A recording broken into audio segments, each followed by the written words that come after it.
We were waiting for you because I want to make sure you got the message. I'm not going to give Denny an introduction like I did last time because I think everybody, was anybody not here in the morning?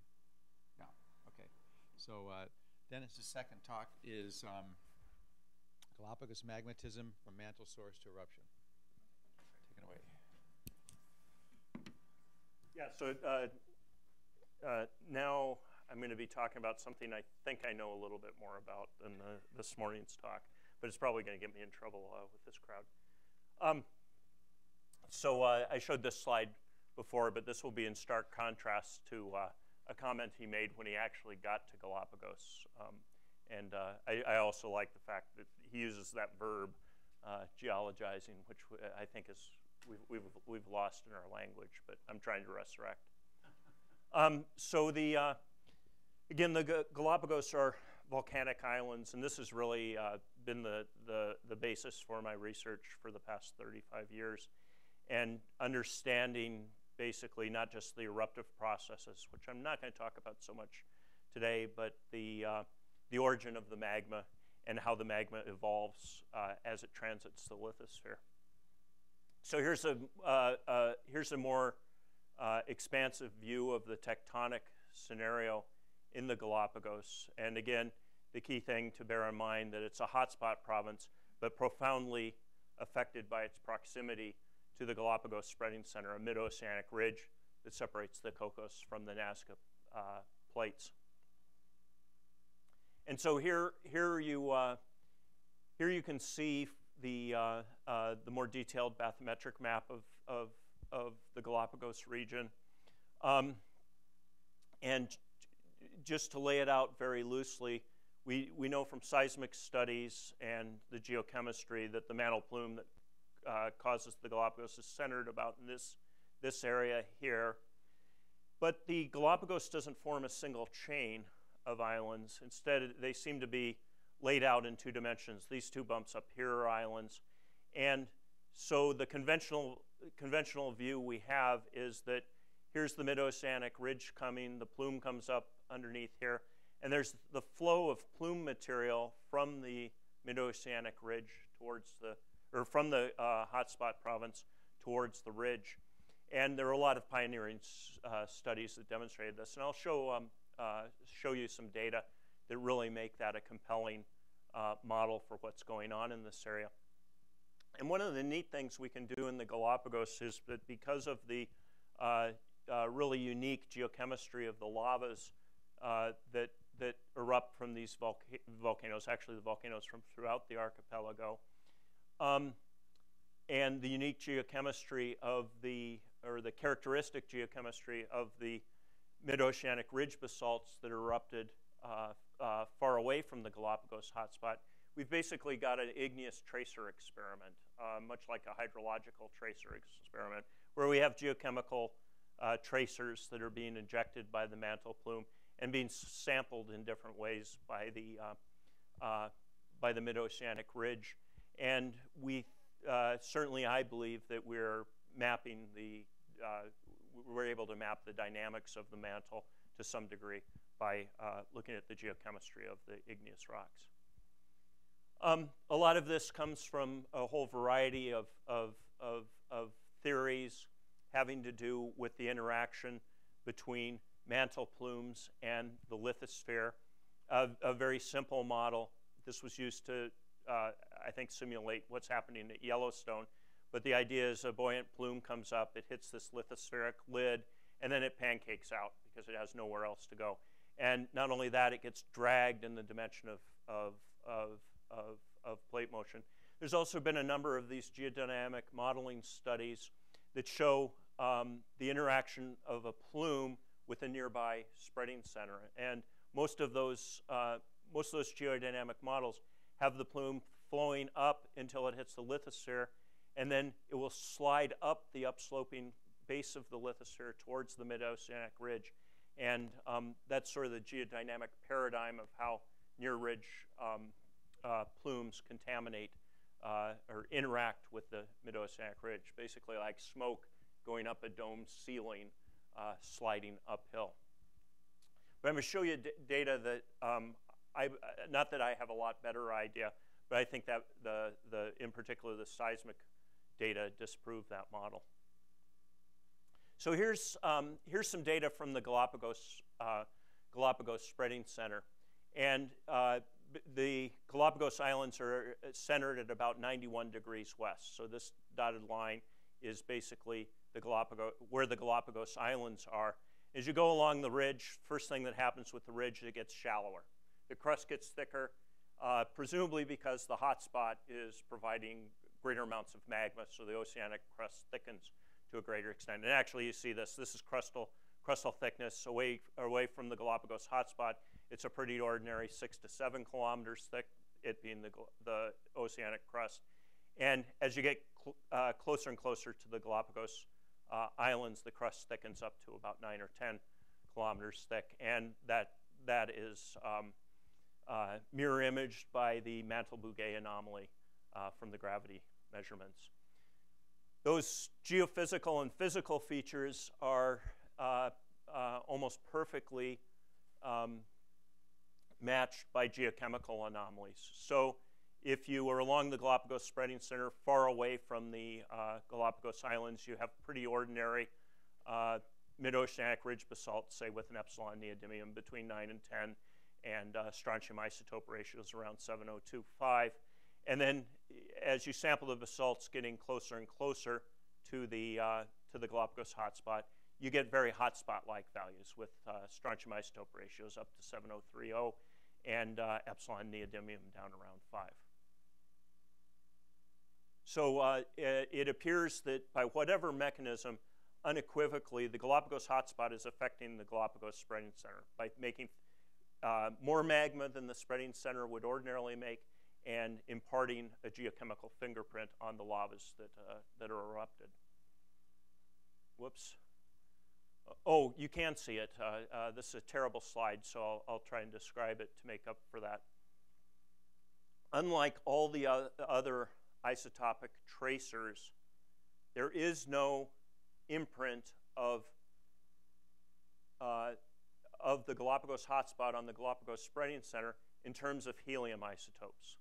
So this is longitude. Here's 91 degrees. Here's where the Galapagos Islands are. And Galapagos Island lavas, this is a high helium 3,4 hotspot. There are helium 3,4 ratios as high as 29 times the atmospheric ratio. And they extend, so these are very high hotspot levels. And in the islands, they extend down to more Moore-like values of around 8 or 9 times the atmospheric isotopic ratio. Unlike strontium, neodymium, lead, hafnium, and all the incompatible elements, there is no helium isotopic signature of the Galapagos hotspot on the Galapagos Spreading Center. This, to me, is a very profound paradox. You can see that the lavas erupted from the Galapagos Spreading Center here are just like, in terms of the helium isotopic ratio, very similar to those, both east and west of the hotspot. So no plume helium is getting to the Galapagos Spreading Center, no measurable plume helium. It's even more anomalous in terms of degree of constancy. Yeah, yeah, yep. No, I agree. Okay, now so just very a view from a bird's eye view of the Galapagos Spreading Center. I hopefully convinced you that there are strong effects. The Galapagos Spreading Center is profoundly affected by the proximity of the Galapagos hotspot. Now, is the reverse true? What effect does the spreading center have on the islands? This graphic didn't turn out so well. In any event, here are some rare earth patterns, and these rocks I selected, they have effectively the same isotopic ratio as Galapagos Spreading Center lavas. So they're from the Galapagos Islands, and they are isotopically indistinguishable from Galapagos Spreading Center lavas, but they have a different rare earth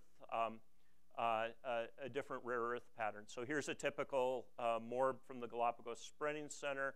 Here, this would be outside the plume-affected region with fairly flat rare earth pattern. You can see the Galapagos Island lavas have steeper rare earth patterns, and this we've I think the only way to interpret this is in the Galapagos Islands, there's residual garnet in the mantle source that's melting to make the magmas, whereas garnet is largely absent in the rare earth signature of the morbs from the Galapagos Spreading Center. This is a plume-affected morb. The red line is a plume-affected morb from the Galapagos Spreading Center, and you can see that it has the rare earth pattern that's similar, not exactly parallel, similar to these isotopically similar lavas, but it also has a steeper pattern than the ordinary morb, and therefore looks like there's some garnet in the source, residual garnet. The isotopic nature. Whoops, sorry about that. The isotopic nature of the Galapagos. First of all, the Galapagos Islands are extremely heterogeneous in terms of their isotopic composition. This is much greater variation than the isotopic compositions of places like Hawaii.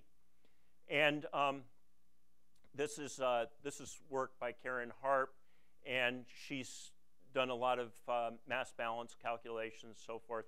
And what it seems is that there's a single depleted composition, and amongst the enriched reservoirs, the isotopic data require at least three different sources, which she's called WD, which I call WD40, but that stands for Wolf and Darwin Islands, a plume source with an intermediate isotopic composition, and then this flow, which is named after Floriana Island, which she has shown is likely recycled material on the basis of its geochemistry. So the idea is basically we have a mantle plume that's a hybrid or a mixture of these three isotopic, three rocks, let's call them. A recycled component, a component here called plume that also coincides with high helium 3-4, and then, at least in this isotopic space, another isotopic composition. So a heterogeneous plume, and then the depleted component's been interpreted as in two ways. One that I still believe is that it's the upper mantle. That's what DUM, the acronym DUM stands for, is depleted upper mantle. And the idea being that this is asthena's upper mantle material that's been mobilized and melted by the plume. And other people believe it's an intrinsic part of the plume. But it's very difficult to distinguish between those two. Here's a second paradox of the Galapagos Islands. So here's the strontium isotopic data along the Galapagos Spreading Center. So here's the greatest plume, area of plume, greatest plume effect. And you can see some of the Galapagos Islands have a more extreme isotopic composition than the Galapagos Spreading Center. But many of the Galapagos Islands have isotopic composition that's more depleted than any lava anywhere near the Galapagos, along the Galapagos Spreading Center. In other words, to get this isotopic composition, 7026, you need to go 200 or 300 kilometers away to find anything that depleted. And I find this a bit paradoxical. Why is the mid-oceanic ridge not sampling any of this stuff?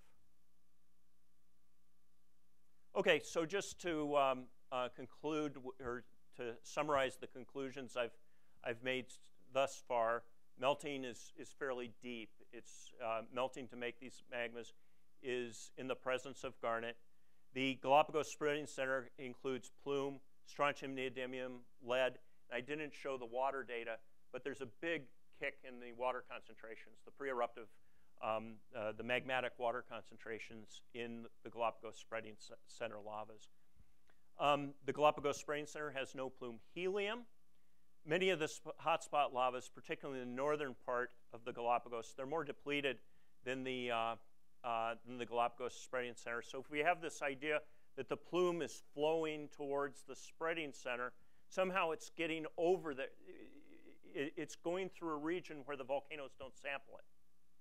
Okay, the volcanoes between the Galapagos hotspot and the Galapagos Spreading Center are very depleted. They're not sampling any plume material that's supposedly flowing towards the spreading center. Okay. I don't know why I have finches in geophysics, but there you go. Okay, what about the geophysical evidence for what's going on geodynamically here? First, the global view. This is from the famous Princeton global tomography. And here's the Galapagos Islands. You can trace a seismically slow zone down to 300 kilometers down to the base of the transition zone, maybe a hint of a seismically slow zone here, and then pretty normal mantle in the lower part of the mantle.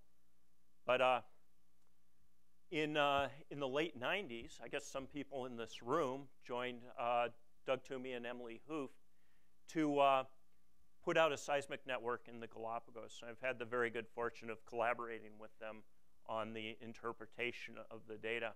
And the Galapagos is a really good place to do a seismic experiment because of the two-dimensional array of the islands. That basically 300 kilometers in every direction, you can put a land-based seismometer. And this gives a wide aperture to the seismic network. So you put a seismometer here, 300 kilometers apart, you can see down to about 300 kilometers. And likewise, the distance from this island to some of the northern islands, where you all put some of the seismometers, is about 300 kilometers. So using this two-dimensional, Doug and Emily in that experiment were able to use the geographic footprint of the islands to great advantage. The first study published from this, they noticed transition zone thinning, and the transition zone, the center of the thinning, is right here, and they attribute that the thinning of the transition zone, and forgive my ignorance, I'm obviously not a seismologist, but because of the reverse Clapeyron slopes, they interpret that as an elevated lower boundary and a depressed upper boundary of the transition zone, basically due to hot temperatures there. And the excess temperature, Emily's best estimate was about 130 kilometers to account for the 18 kilometers of thinning.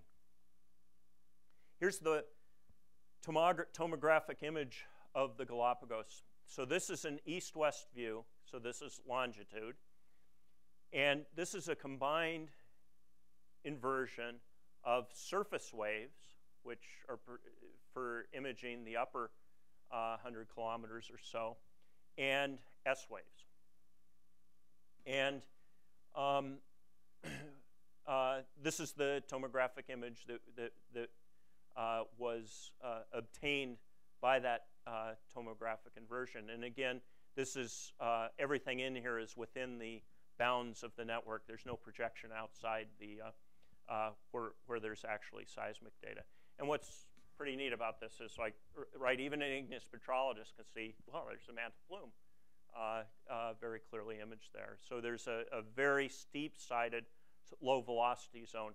But the greater interest is really in the some of the details here, and that's what I'm going to stress over the next few minutes. The most obvious implication here is we do not see, at least a seismically slow material, we don't see that being smeared in the direction of plate flow. Okay, the plate here is moving from left to right, from west to east, and we don't see the plume being smearing out downstream. Instead, it may even be smearing out upstream, up plate motion, if you will, a little bit. Oops. Okay, the other thing we don't see that we would expect to is we don't see plume material sliding up the base of the lithosphere towards the Galapagos Sprinter Center. So in this cross-section, this is a north-south cross-section, or south-to-north cross-section. The Galapagos Sprinter Center would be right about here in terms of latitude. And there is this little wiggle at about between 100 and 150 kilometers in the plume, but then it seems to wiggle back to the south as it gets to shallower depth.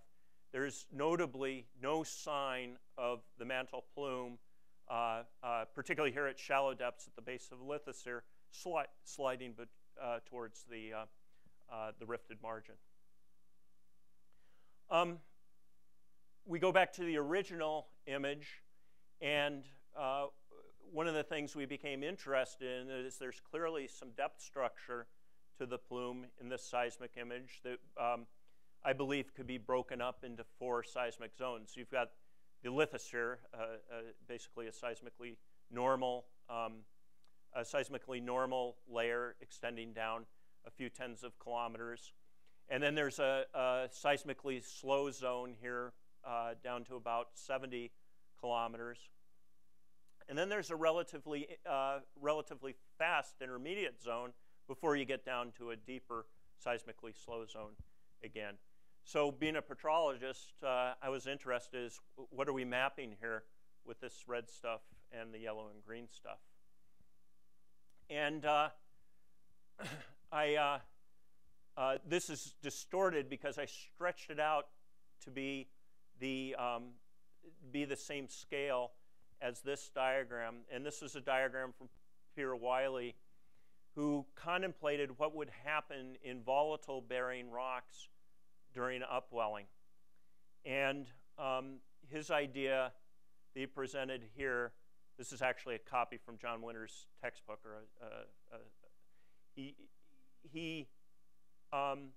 What he contemplated was that you'd, with upwelling mantle, if it contained practically any carbon whatsoever, you'd produce a deep carbonatite melt at very deep within the mantle due to the very low solubility of carbon in mantle minerals. And then you'd, as it welled up, you would then have a zone where water was removed, or hydrogen was removed from the mantle rocks, and so the hydrous solidus would be relevant. And then you get a whole lot of melting because there's so little carbon dioxide and water in these rocks. You just get very small amounts of melting in those zones. And then up near the base of the lithosphere, you get a whole lot of melting when the silicates really join the party. And really thinking about this in this conceptual model based on experimental petrology, it really reminded me of what we're seeing there. So first addressing what causes the steep slow zone, it's about 2% velocity anomaly. Of course, all these things are very poorly known. The effects of, for example, water and olivine on seismic wave velocity. One parameterization suggests that it would require 1 to 2% water in the mantle rocks to create a 2% anomaly. I think that's more water than is observed in the melts. So we're pretty sure it's not that. To get this kind of seismic anomaly, it requires almost 200 degrees of temperature elevation. That seems to be in excess of what has been theorized to be the temperature of the Galapagos plume, based partly on the transition zone thickness, the total melt productivity. We know how many gallons of magma erupt every year, and what kind of excess temperature is needed for that, and then the compositions of the rocks as well. So temperature, I don't think we're looking at a map of temperature here. I think what we're looking at is a map of melt and lack of melt. And so I've attributed the steep slow zone to the production of a deep carbonatite melt. And here's one phase diagram that reflects this. Here's the normal dry non-carbon bearing solidus of peridotite. And the idea being that if you have an upwelling system coming from, say, coming up through the top of the transition zone, very strongly depending on the redox conditions, you'll produce a carbonatite, a carbon-rich melt at depths as great as 300 kilometers, which is about where the centroid of that low-velocity anomaly is. So a couple aspects of this. If there's 500 parts, this is again more of a just so story, but 500 parts per million of carbon dioxide in the mantle rocks will yield about 1/10 of 1% by mass carbonatite melt. Using one parameterization, how much melt would this, how much would this amount of melt slow down the seismic waves by one parameterization? I'm going to show another one. It's just under 1% velocity anomaly. So half of its temperature, half of its carbonatite melt. Perhaps that's the case. One thing is that this is based on the geometry that silicate melts take on in peridotite, where the melt is largely confined to pockets. If the melt wets the grain surfaces, which we know carbonatite does, it could have a much larger effect, or it certainly has a much larger effect on seismic anomaly. But there's other effects that affect the seismic velocity of rocks that we have absolutely no constraint on in the Galapagos. And then the other question is if this carbonatite melt is produced and it's in such a small quantity, will it actually, can it move through the rock? Oh, here's another parameterization. So again, you can see these deepest red colors are about 2%. And this is a parameterization by Ben Holtzman. And so this is S-wave velocity. And you can see here to get 2% velocity reduction, if the normal rocks are about 4.4 kilometers per second, just velocity, it requires almost 200 degrees. But if it's just temperature, it requires about 200 degrees. But if there's a combination of a very small amount of melt, you can see this is half a weight percent, and hotter temperatures, you can get the 2% velocity anomaly with a very small amount of melt and about 100 degrees of temperature change, which is more in line with the estimates that have been made based on geophysics and geochemical data. This is, if you make this carbonatite melt and then mix it in with a silicate melt beneath the volcano, can you see that geochemically? And the answer is pretty much no. And that's what this diagram shows. So here's basically what I did was take that very small degree carbonatite melt and then mix it with a silicate melt that's made by 5% partial melting, and then mix the two together. And this is what that model suggests I get. And here's an observed rock from Fernandina volcano. So not too far off, particularly in terms of concentration.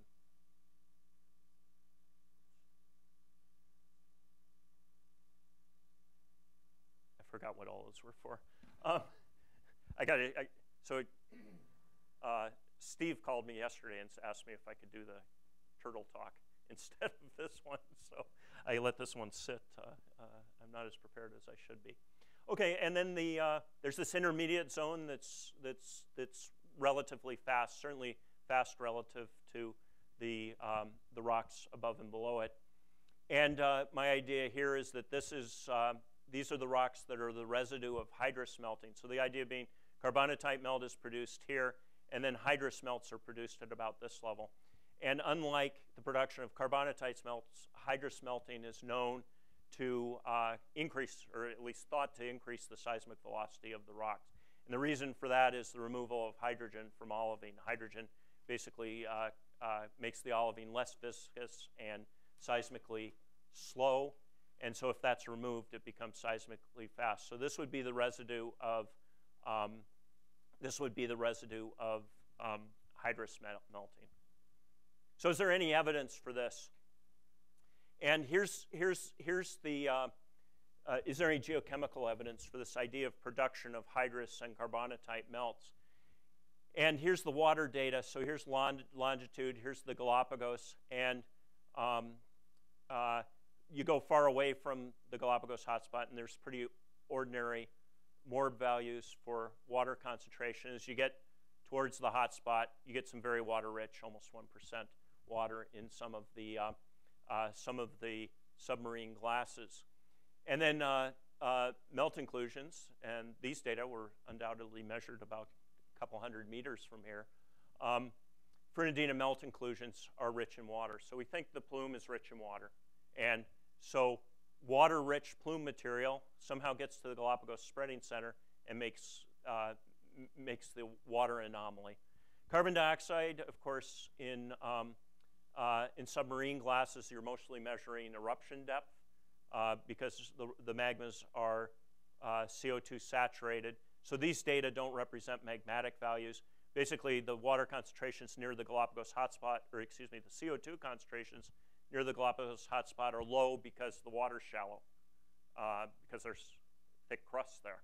So these data are not meaningful in terms of magmatic. I do note in the melt inclusions from Fernandina volcano, there's values of CO2 in melt inclusions as high as 6,000 parts per million. There's a lot of CO2. There's a lot of carbon in the Galapagos plume, I believe. Yeah, so this is just a phase diagram showing the effect of water on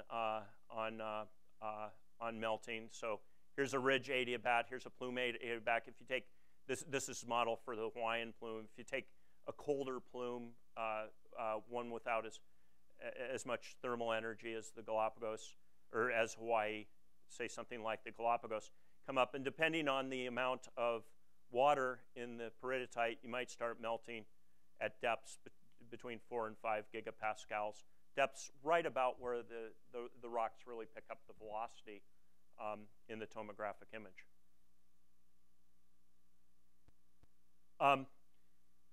This is, I have to attribute this to Doug Toomey, so if you don't like this, you can tell him.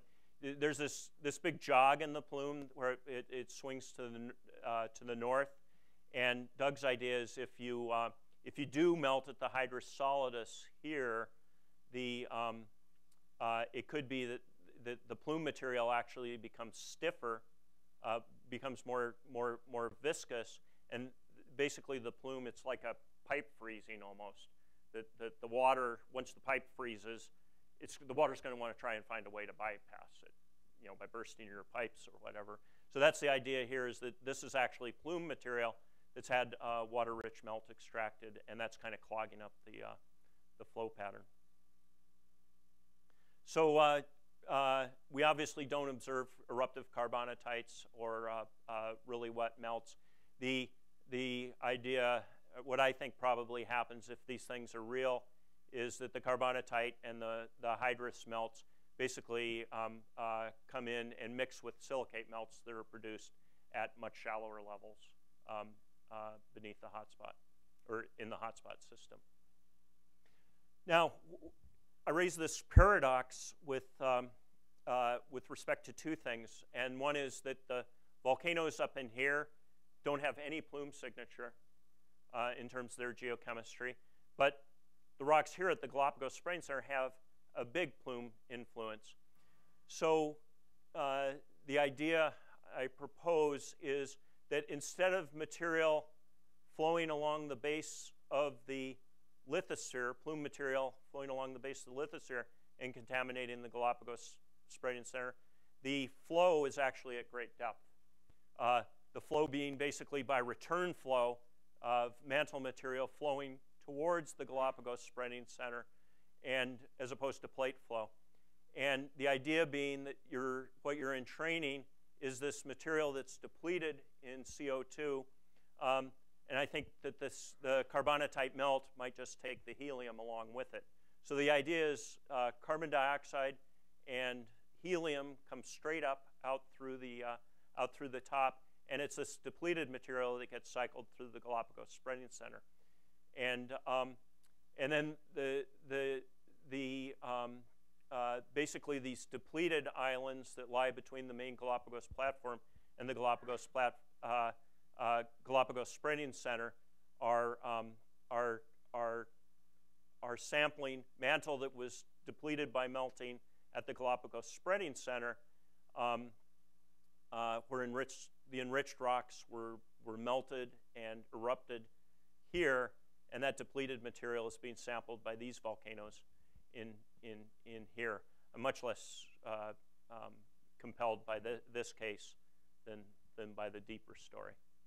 So the bottom line is that I think these models, these geodynamic models that have plume material flowing up the base of the lithosphere, I think I'd like to encourage Peter and his colleagues to rethink that, or I don't know how he feels about it. This has been proposed simultaneously that we were doing this work. Al Hoffman and Cinzia Faratani proposed the same thing for Hawaii. Basically what they have, here's the phase, basically the solidus for carbonated peridotite. And because the carbonatite melt is very fluid, has very low viscosity, and because it's so buoyant, it tends to take a very steep path up through the flowing mantle. That's what these blue lines are. These are carbonatite flow lines. And so they believe that at Hawaii, here you get carbonatite melting. The carbonatite comes straight up, and then here's the silicate melting. And in the case of the Hawaiian plume, there's more compelling evidence that it gets smeared out by plate flow. And here's the silicate melting here. So these carbonatites get mixed in with the silicates, but these carbonatites, which carry helium with them, according to the Hoffman and Fernandina model, these come up and erupt out at Luihi at the leading edge of the hotspot. Not true carbonatites, but carbonatites that have been mixed with silicate melts. Okay, so that's where I think Galapagos magmas come from. What happens, I now want to address what happens to them, what happens to the magmas between where they're made, or once they enter the lithosphere and when they come out of the ground. This was Sarah Zuhl in 1998. Great thesis project for Rachel Teasdale, who some of you might know. So, this is more traditional igneous petrology, and ever since the time of Bowen, there's been a number of questions that really the petrologists try to address by looking at igneous rocks. And what's the first one being, what's the nature of, what's the process of chemical evolution in the lithosphere? What does the magma reservoir or the magma chamber look like? Is it big? Is it little? Is it, is it the size of the crust, or is it a little sill? Where is it? Is it in the lower crust? Is it right underneath the volcanoes? And then really a question that's been at the forefront of petrologists' minds, particularly for about the past 20 years, is what's the distribution of melt and crystals in the magmatic plumbing system? So I want to talk about that. So the first thing, the first real piece of evidence we have, this is Fernandina volcano. This is the one that's been resurfaced in the past 5,000 years. The lighter color in here is from a explosive eruption in hydromagmatic eruption in 1968. These are all surge deposits over in here. This island's about 20 kilometers in diameter. But the first piece of evidence is the big caldera at the summit, and the very characteristic distribution of fissures around the volcano. So near the summit of the volcano, you get circumferential fissures, so the arrows point at one, but if you look carefully, there's, like this one right here is a recent eruption. Near the summit of the volcano, you get circumferential fissures, curved fissures that parallel the caldera margin. And then you go down on the flanks of the volcano, and the fissures are radial with respect to the caldera. And then the caldera itself. The caldera must be an artifact of the upper part of the magmatic plumbing system. So here's a profile of the Galapagos shield volcanoes. You'll see in many textbooks, they're a type of shield volcano. In addition to the calderas, they have this very unique morphology. This is Wolf Volcano, where the pink iguanas are. And these volcanoes are very much unlike the Hawaiian shields. The upper slopes, the upper couple hundred meters of elevation of these things have 30-degree slopes, 30 to 35-degree slopes. And the lower flanks are more subdued with 3-4-degree slopes, more like the Hawaiian volcanoes. And remember that what we're looking at here in profile, remember that the upper part of the volcano is actually hollow. There's a caldera in there. I just sketched in about the dimensions of the caldera. So if you could cut the volcano in half, this is what its cross-section would look like. Here's a nasty pixelated image, but you can get the brunt of it. We're looking across the Wolf caldera, and here's a circumferential fissure. These cones are aligned along a circumferential fissure. But what you can see here is the calderas in the Galapagos are not due to single eruptions. They're very dynamic features. They partially refill and collapse over many, many generations. And you can see that here in the geology of the walls.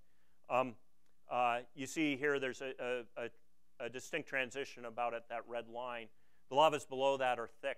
They pooled in the base of an old caldera. Those are caldera ponded lavas, much like this stuff down in here, which is from the 1981 eruption. So if it's in a caldera, the lava flows tend to be thick.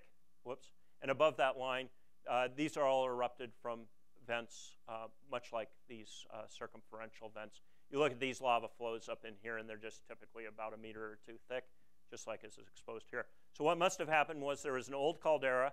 It partly filled with lavas, and then the present caldera collapsed off center of the old one that was partly filled up, and partly filled up. So multi-generational calderas, and probably many small eruptions and many small collapse events, rather than one big eruption, one big collapse event. The caldera floors are really, really deformed. It's not surprising, but the thing that's surprising is they're not deformed from collapse. They're deformed from being pushed at from below. This is Sierra Negra caldera, and here's a circumferential fissure on the skyline there. And here's the caldera wall, and this is a fault block here. This piece of the caldera floor has been shoved up higher than the caldera rim. So you hike up to here, you're looking down on the caldera rim, and almost certainly, just based on this observation and looking at some slip surfaces in here, this is the PhD work of a grad student of mine back in the 90s. He figured out that this fault block had to have been because the caldera was pushed up from below. So here you can see, here's shaded relief of that caldera. Here's the caldera rim. Here's that fault block, and it has this curious sinuous pattern. So here, the top of the block and the illuminated side there is the fault scarp.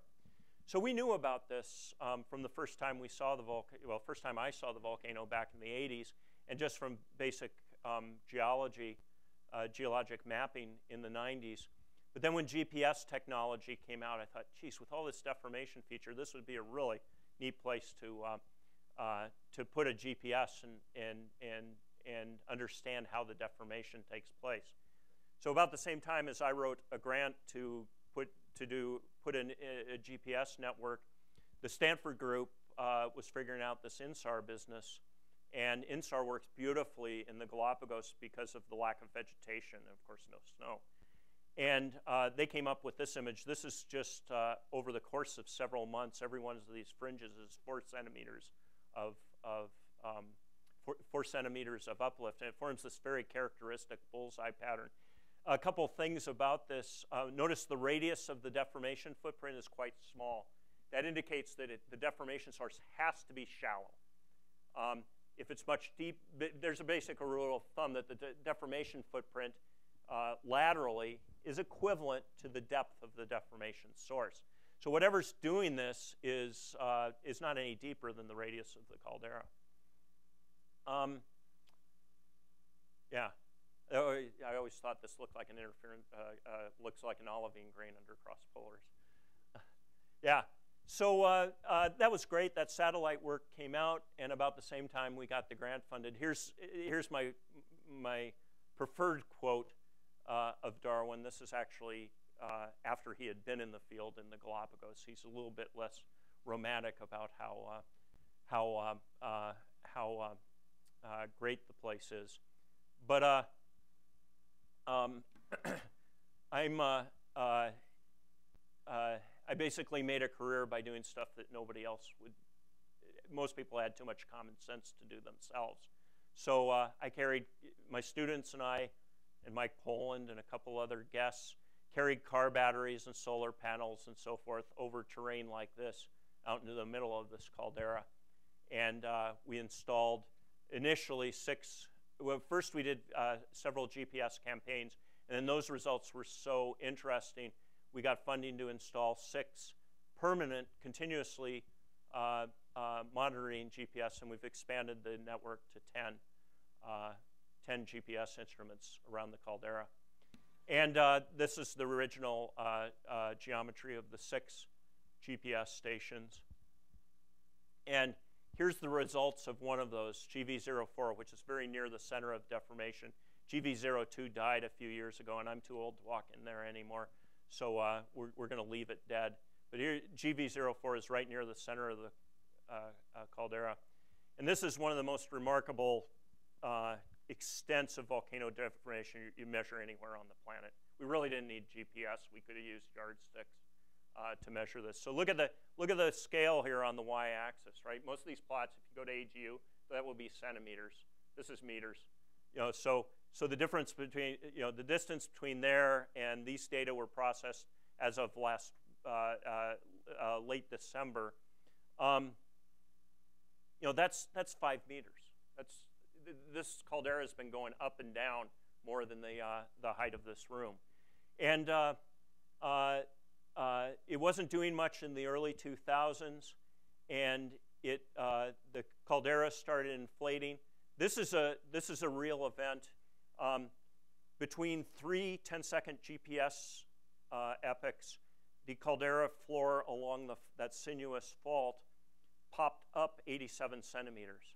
So within 30 seconds, it went up, and so we got that faulting event. The Stanford group called this trapdoor faulting, and we've been following their convention. And then the inflation really accelerated, and then in about, I think it was October 20th or thereabouts, 2005, it started erupting. But get this, there was another trapdoor faulting event at the time. We know that from the regional seismic network because our GPS network failed 8 hours before the eruption started. Diana knows this. One of the best ways to detect to predict a volcanic eruption is you have a major equipment failure right before the interesting data start coming in.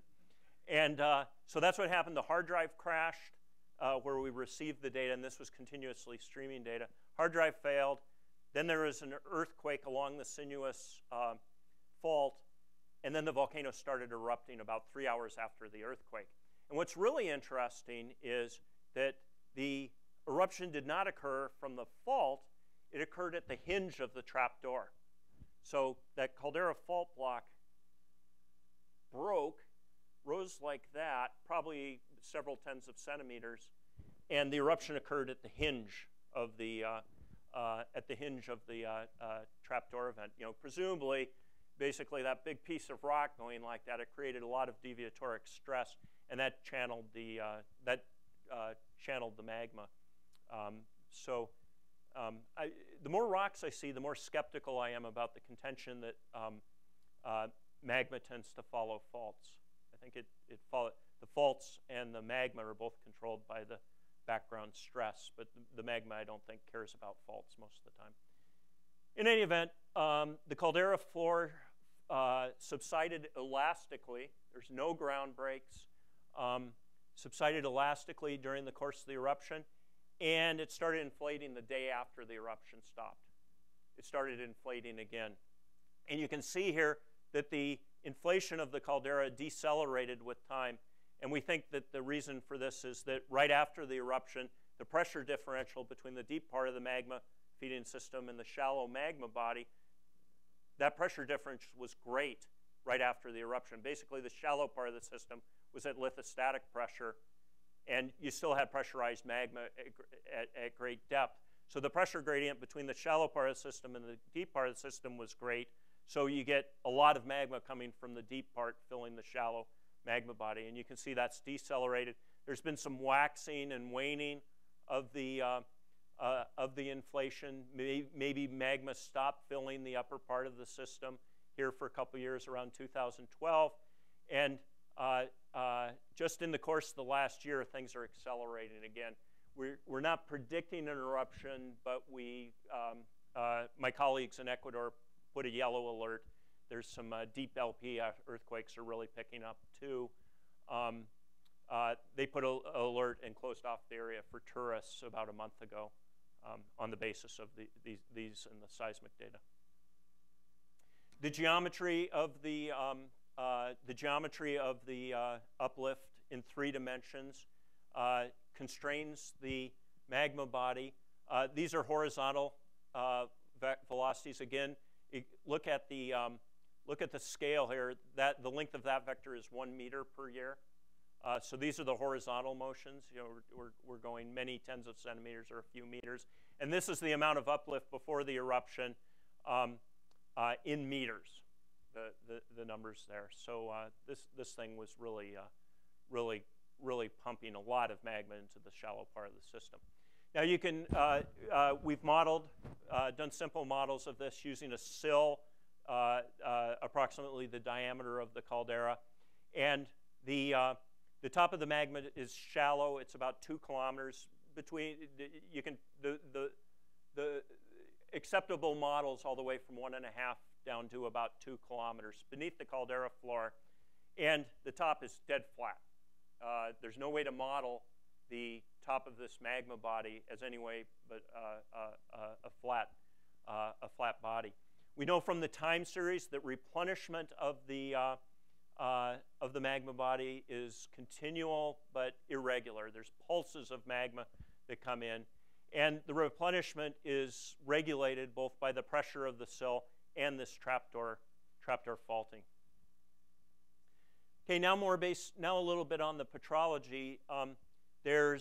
For a petrologist, there's 2 kinds of volcanoes in the Galapagos.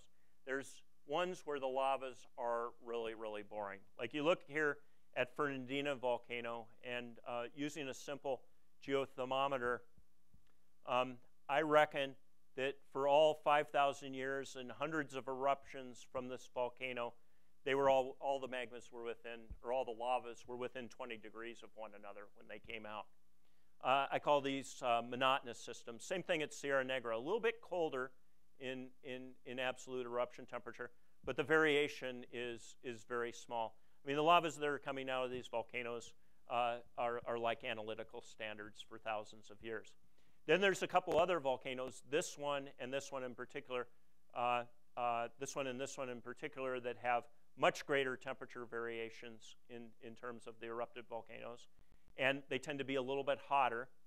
And then there's this volcano, El Cedo, where the Torres Pompeii thing happened, and it's erupted some relatively cold magmas. It's erupted some rhyolites, as I spoke of this morning. So of course, wide temperature variation. So I think that my hypothesis is this is directly related to tectonic setting. We've done submarine work around the Galapagos. Here's Fernandina. Remember, the hotspot route basically is right about here. Here's Fernandina. So we've mapped the seafloor to the west of Fernandina at the leading edge of the hotspot. And one of the things we find is there's no Loihi out here currently being built. There's no Fernandina is the leading edge of the hotspot. But what we see, and this is like a petrologist's dream, you can tell the submarine rocks from the subaerial rocks by looking at the phenocrysts. You know, how often does that happen? In the submarine environment, we get picrites, rocks with more than 20% olivine. You're in the subaerial environment, and we know because we picked these olivines for helium isotope analysis, you're lucky if there's 1 or 2%, and they're little bitty olivines. So for some reason, at low elevation in the submarine environment, man, you're flushing a whole bunch of olivine out of the system, but only plagioclase out of the top of the system in the subaerial environment. This shows that data. Here's elevation, and here's plagioclase composition. So you get, in the subaerial environment, you get between 1% and 20% plagioclase phenocryst. Same thing in the submarine environment, same amount of plagioclase. But in the subaerial environment, less than 2% olivine in all the rocks that we've looked at. And in the submarine environment, you get these picrites. There's also some clinopyroxene with those. The olivines did not crystallize from the magma. This is foreign debris that's been picked up by the melt. And I should say something else. The composition of the black stuff here, the ground mass, is exactly the same as the composition of the black stuff here. So the melt compositions are the same, but the rock compositions are completely different. This rock has probably 20% magnesium. This rock has probably 7% magnesium. Although the glass in both of those would have about 6% magnesium. These olivines are of completely different composition, and there's a tendency for some of them to be very strongly normally zoned. If you take a melt of the composition of the ground mass of those rocks, the base of this diagram would be the equilibrium composition. So if you took that melt and put it into a furnace, you crystallize olivine of this composition. So all these olivines were crystallized by another magma and eroded by the melts that host them. Same story can be said for plagioclase. None of those plagioclase phenocrysts are in, I think, very few, if any of them, crystallize from the melt that hosts them. In the interest of time, well, I can get into this a little bit. These are data from a series of historic and cosmogenically dated lavas from Wolf Volcano. And you do see some measurable trace element heterogeneity. And basically, you can use, if you assume a steady state system, you can use the slope of this line and make some assumptions about the heterogeneity of the system. And you can estimate the size of the magma body basically based on the residence time of these elements in the magmatic system. You use that in the eruption rate, you can calculate the volume of the magma body. So this geochemical heterogeneity requires that that the magma body be pretty small. In this case, if you assume that the magma body is the same diameter as the caldera, it can only be, it has to be less than 200 meters thick. Okay, so the conclusions from the petrologic studies are that some of the systems are thermally buffered. They're erupting magmas whose compositions don't change much. The crystals, the phenocrysts, are largely eroded from the guts of the volcano. They didn't crystallize from the host magma. So the interpretation there is that cool, evolved melts basically erode, scavenge the crystals. And the will mix part of the system is small. So when I went to graduate school, this is what the oceanic crust looked like. There were about 5 kilometers of gabbro in ophiolites and a 5 kilometer thick seismic layer where it had been measured in the oceanic crust. And so in the 1970s and early 80s, the vision was that the mid-oceanic ridge magma chamber extended all the way from the Moho to about a kilometer or 2 beneath the seafloor. And this model has been discarded now when it's realized that, just like if you see a 200 meters thick sand deposit, doesn't mean the beach was 200 meters thick. It degraded over time. And this is a vision. This is from a Perfit and Chadwick article of what a mid-oceanic ridge magma transport system might look like. But the key thing here is that there's a small volume of melt. There's been a lot of discussion over whether there's just melt here or melt lenses throughout the crust. But the idea being that then there's a mushy layer consisting largely of a network of crystals with a little bit of interstitial liquid, but all buffered much higher than the solidus temperature of basalt. This whole thing for mid-oceanic ridges would be buffered at about 1150 degrees. So this work, as it was emerging in the over the past 20 years, really influenced at least my thinking about the magma transport systems in the Galapagos, the plumbing systems. And this is the vision I have, is that there's certainly a shallow magma body in the Galapagos. That's the deformation source. So I think there's a sill whose horizontal dimensions are about the size of the caldera. It's probably thin, a few tens of meters thick beneath the caldera. And this is the deformation source that causes the spectacular GPS and geologic measurements we've made. And one thing is, in the Galapagos, the crust thickens. At the leading edge of the hotspot, the crust is about 18 kilometers thick. Underneath Fernandina volcano, it's about 16 kilometers thick. So the crust basically doubles in thickness. And I think it does that by basically accretion of crystals, particularly olivine and clinopyroxene in the deep crust, more plagioclase-rich material in the shallow crust. And so the idea being that when you're down here at a couple kilometers, the seafloor is 3 kilometers deep in the Galapagos, melt as it pressurizes and is injected laterally will erode away an olivine-rich mush deep in the system and a plagioclase-rich mush shallow in the system, feeding the subaerial part of the system. So, I should say that these two volcanoes where there's substantial more heterogeneity, they're at the leading edge of the hotspot. I realize there's a little bit of special plating here, I admit it. Fernandina's at the leading edge of the hotspot, but this volcano, Cerro Azul and Ecuador volcano here are at the leading edge of the hotspot. So I think they're in a transient phase where that mush column is still being developed. And my idea is that this thing takes probably about 100,000 years to develop, but then this acts like a thermochemical buffer. Magma comes in from the bottom, it's a little bit too hot, it will react with the crystals, quickly dissolve them and cool down the magma, and making this stuff 7% magnesium every time through. So this thing's in both a thermal and chemical steady state, really making whatever comes out of the top homogeneous. Okay, so what about the rhyolites? So these two volcanoes are in a transient phase. They're still growing. The other volcanoes are in a steady state phase, I think, because of this mature crustal-wide mush column. What about the rhyolites? So here's that rhyolite deposit again.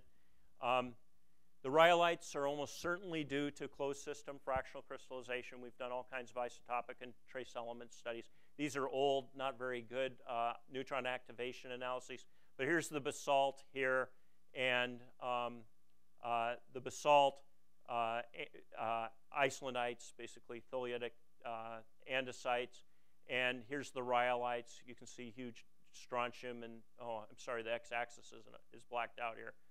Hopefully most of you understand what this is, but that's strontium and that's europium due to plagioclase fractionation. So you can model this quite readily as being closed system fractional crystallization. So the idea here is that you take this mush column and you take it away from the magma supply so that magma just starts trickling in. It allows this crustal-wide mush system to actually start to solidify. And if you take a large body of basalt, you know, Bowen showed that, I guess, probably over on Upton Street, right? You take a basalt and you cool it to 850 degrees, you create a rhyolite melt. You take 8-kilometer thick mush that was crystallized that has basaltic melt in it, and you cool it down to 850 degrees.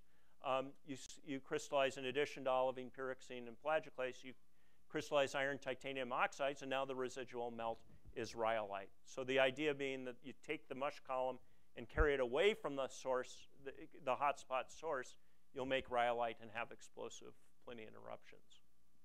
So, and here's the earlier transient phase, just the idea being there's an interconnected magmatic system here, but different magmas take paths, and it doesn't have this reaction chamber that the mush column might be.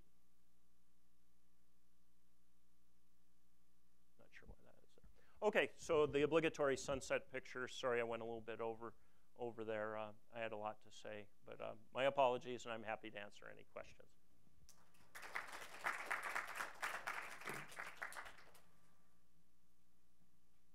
Yeah.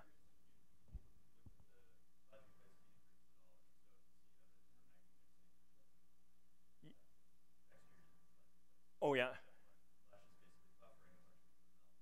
Yeah, absolutely.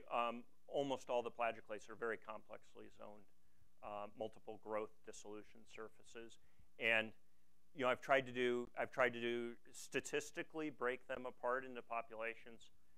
There's just a complete continuum. There's no populations. It's just a complete dog's breakfast of a mess.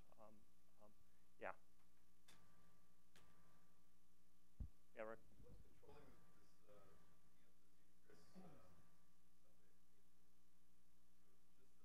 fact that underlevel melt chamber itself is I'm not.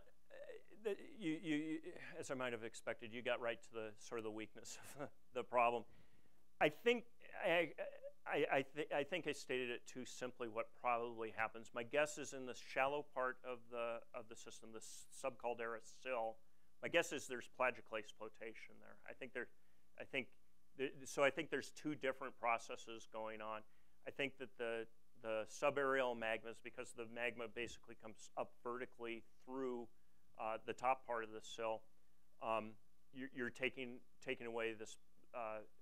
You're basically incorporating plagioclase that is segregated by flotation. Whereas in this shallow sill, whether it's crystal settling or not, but it's probably crystal settling, the plagioclase, or excuse me, the olivine and pyroxene are being deposited at the base of the chamber.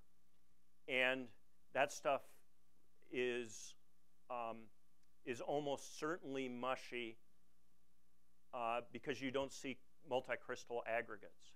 You know, it's always single crystals. And you know, every once in a while there's a glomerocrystal, but particularly the olivine tends to be big single crystals. So I think that has to be wetted by a mush. So when the melt goes through it, it's eroding that stuff and picking up the olivine. So I think that the submarine magmas are being laterally injected through a mush from the melt-rich part of the magma system, and the subaerial stuff's being going through a plagioclase flotation zone. something similar in Hawaii, where Mm-hmm. the Hawaiian drill core, the oxidized Oh, really? Yeah, when Mauna Kea came through the ocean, I forget which way, but Yeah. the mantle, Yeah. and In the olivines. So the melt that crystallized the olivines was contaminated by weathered rocks. Yeah. The olivine abundance thing that Yeah. basically no olivine features to speak of in the eruption that happened right at the summit. Yeah. Stuff that comes out of the rift zone is lower down, starting about halfway down Yeah. to the coast. Yeah. And same thing on the Puna Ridge. We got tons of pick right out there. But in Yeah. that case, it's not really coincident with sea level, right? It's just in Hawaii, you're close to a little bit more, maybe a little hotter. Yeah. So you don't have the plagioclase stuff, but about 6,000 or 7,000 feet elevation. Yeah. I think I agree, and I think elevation is I said submarine, but I think it's elevation. That basically you're 3 kilometers below sea level, and so that stuff, seeing the olivine-rich meltwaters and stuff directed vertically is not. Yeah, and the population of the force right now is very Yeah. analogous as well. More magnesium. Right. I mean, this has been Hawaii is a completely different system, as Eric said, because it's hotter, more magnesium rich. It's also very poor in aluminum. I think somebody named Howry showed that. Hawaiian lavas are notably poor in aluminum, so the plagioclase isn't really part of it. It's not a player in Hawaii. So in Hawaii, you probably have a very similar thing, but it's just an olivine mush all the way down, through the magmatic plumbing system. Roger Denlinger and Clegg showed that like 25 years ago. Yeah. I missed the significance of it. You said that the slopes here at the top are like 30 degrees. Yeah. And then way down at the ends they're 40 degrees. Yeah. I think that mostly has to do with eruption rate. The lava flows that erupted from those circumferential fissures tend to be very small. The ones erupted at low elevation from the radial fissures tend to be more voluminous. And there's a very good relation between eruption rate and the length of a basaltic lava flow.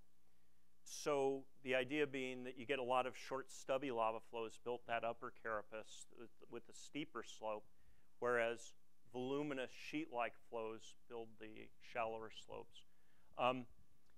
It's been suggested that that's due to inelastic deformation, that basically you do what I've been showing, what our group has been showing with GPS measurements, that if you do that inelastically over the course of thousands of years, maybe you could make that kind of shape. Maybe it's deformational.